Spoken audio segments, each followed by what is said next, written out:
here, I started staining, restaining the guitar. It was all sanded down. There was too many dents in it, too many dings in order to steam them out of there. If I would have steamed the top or the back, chances are I would melt the glue or the binding somewhat.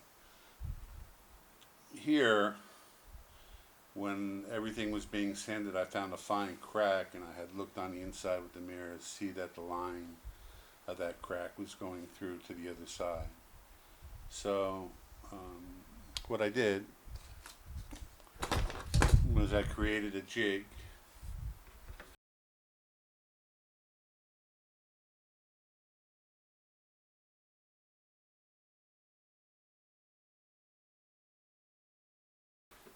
Here, as you see, I glued this piece of wood to here.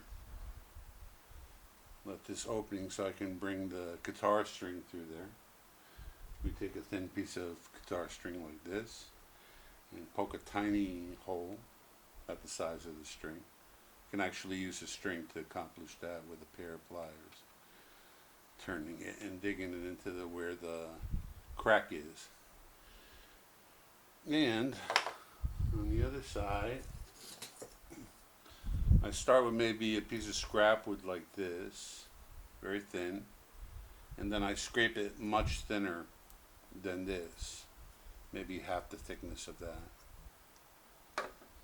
Then I put a piece of Teflon on the bottom here, or something non-stick, and then I tighten this up until it's pulled tight enough to pull the wood back up or pull it together. If it needs to be pulled this way, it's a longer crack, then you should have some felt pads viced this way to squeeze that crack together.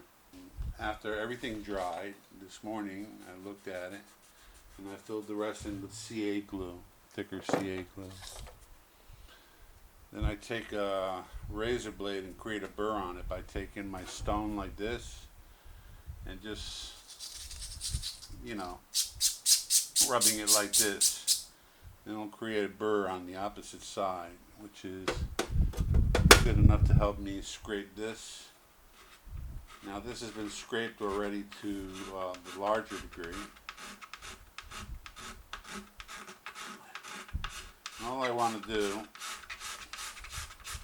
is bring this down even.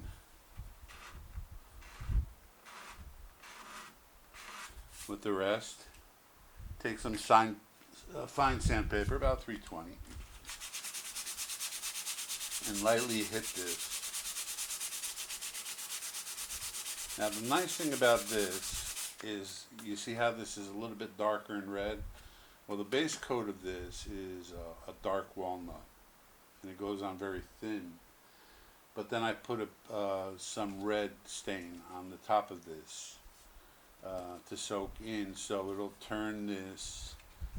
You see these lines here? These lines are picking up that walnut dye, so you get that nice wood pattern in here. And when I put the red over, it's going to be kind of like the tint of red here. So the nice thing about this is the CA glue is going to pick up nothing.